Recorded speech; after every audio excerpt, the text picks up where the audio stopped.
Hola, bienvenidos a La Morsa de Alicia, en donde platicamos de todas las cosas bajo el cielo, excepto política. Y hoy inauguramos el primer capítulo de la sección China no es como te la platican, en donde vamos a ver cosas de la historia, la cultura y el idioma chino, así como pues algunas anécdotas que me han pasado en los últimos 22 años aquí en China.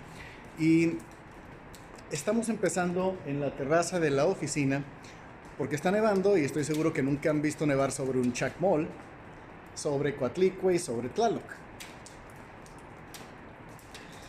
Pero como está haciendo bastante frío, vamos a meternos a nuestro lugar habitual. Uf.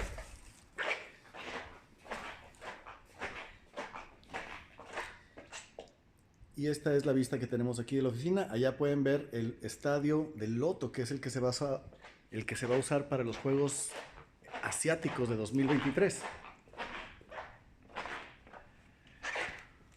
Pues bien, otra vez en nuestro lugar habitual, vayan por su café, su té o su rompope y empecemos el primer episodio de China no es como te la platican. Pues resulta que yo llegué aquí a China hace 22 años y yo pensaba que venía por 6 meses. Pero luego cosas pasan y te quedas en el lugar. En aquel entonces tenía varios años de estar estudiando artes marciales allá en México, Kung Fu, o sea, el arte marcial chino, y tenía muchas ganas de venir a China, según yo, a encontrarme un maestro tipo Shaolin y aprender a volar por los aires así en los bosques de bambú. Así que encontré un trabajo que, bueno, realmente en aquel entonces era el único trabajo que teníamos los extranjeros aquí, que era venir a dar clases de inglés, ¿sí? Vine y llegué a una escuela, una secundaria y una preparatoria donde estuve dando clases de inglés. Y bueno, después de un tiempo me fui quedando más y más y más, pero hoy les voy a platicar la primera anécdota, o sea, cuando el primer día que llegué a China. ¿Qué pasó ese día? Bueno, pues yo ya tenía mi boleto de avión para el aeropuerto de Shanghai. En aquel entonces el internacional de Shanghai, Hongqiao, era una cosa muy chiquita, parecía una central de autobuses prácticamente. Ahorita es un hub gigante y hay dos aeropuertos internacionales en Shanghai, pero en aquel entonces era una cosa muy chiquita. El día anterior a venirme a China, estaba yo en Monterrey, en mi casa, y estaba la Feria del Libro de Monterrey, y yo me acordé que siempre había un puesto ahí con unas personas que llevaban libros chinos, de cuentos chinos y de material chino. Me fui a la Feria del Libro y le dije, dame el curso de chino que tú tengas ahí disponible, y me dio pues varios cassettes en aquel entonces y un par de libros para estudiar. Así que durante todo el vuelo, desde México hasta Shanghai, me la pasé con un Walkman escuchando y no entendiendo absolutamente nada. Logré decir el ni hao, o sea, el hola en chino, y cuando me bajé en el aeropuerto de Hongqiao, había una multitud gigantesca ahí. Cuando ya pasé las aduanas y la migración, me encontré a las personas que iban a ser mis colegas, o sea, los maestros de la secundaria donde iba a dar clases. Estaban con un cartel con mi nombre. Dije, ok, les voy a intentar decir ni hao. Cuando llegué, pues les dije eso así en chino y me empezaron a hablar así muy contentos, muy excitados. Y yo les dije, bueno, a ver, yo no hablo chino, ¿eh? Y me dicen, no, pero estamos hablando en inglés. Esa fue mi primera indicación de que esto iba a ser un poco más difícil de lo que pensaba.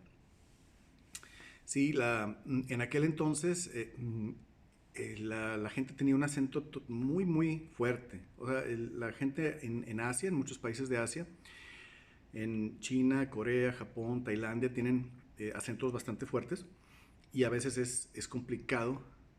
Más si por ejemplo, en mi caso, fui a un pueblo en el que hablaban un dialecto del chino, o sea, ni siquiera se hablaba mucho el mandarín, que es el chino estándar.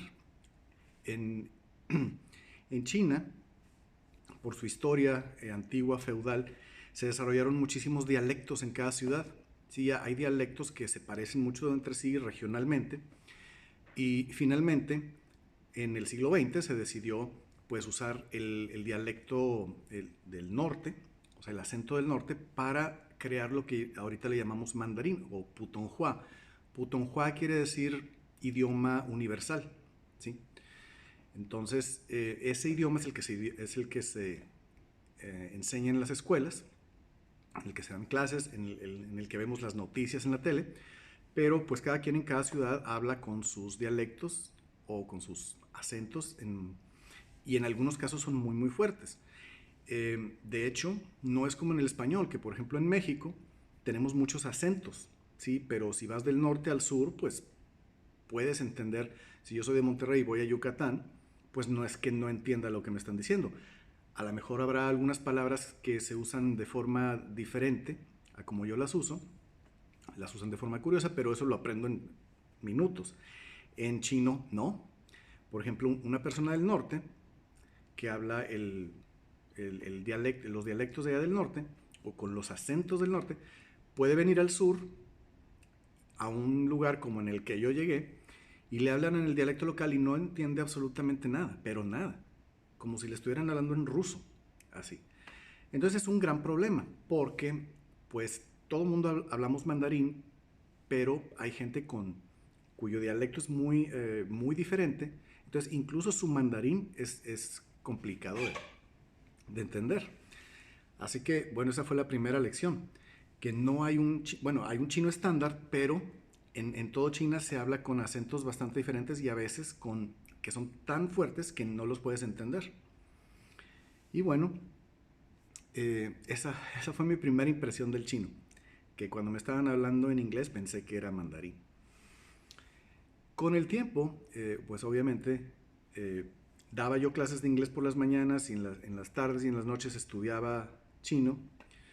Y viviendo en una escuela, pues todos mis colegas eran profesores, entonces pues me ayudaban bastante. Realmente fue un periodo de aprendizaje muy acelerado, ¿sí? Pero bastante complicado porque yo no estudié el chino, digamos, formalmente, como cualquier extranjero que llega a China, pues se mete a una escuela y estudia en el plan de estudios normal. Yo lo aprendí pues así, por ósmosis, y con los libros que me daban los maestros, que me lo corregían en las mañanas. Estudiaba algo en la noche, no sabía cómo hacerlo, en la mañana me lo medio corregían.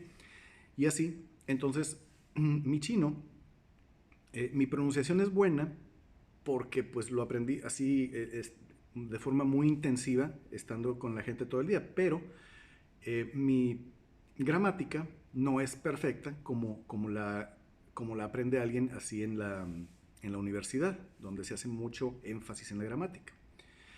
Y bien, esa fue la primera impresión. Con los años empecé a viajar más por todo China, a entender las diferencias regionales. Es un país extraordinariamente grande, geográficamente 5 veces México. Entonces, pues no se puede decir China es tal o cual. O sea, claro que hay cosas culturales comunes a todo el país, pero como México es un país así muy, muy grande, entonces tiene diferencias regionales muy importantes, no solo en cultura, no solo en acentos, sino en comida, en tradiciones, que a veces se contraponen bastante unas con otras. Y en esta sección de China no es como te la platican, vamos a ver un poquito de todas esas curiosidades de la historia, de la cultura y sobre todo del idioma. Por supuesto que todos en español decimos cuando algo está muy complicado, decimos está en chino, ¿no? Para decir que algo es muy difícil. Y sí, el idioma es difícil, pero no es tan difícil como parece. Escribirlo es bastante complicado por su forma gráfica de hacerlo, ¿no?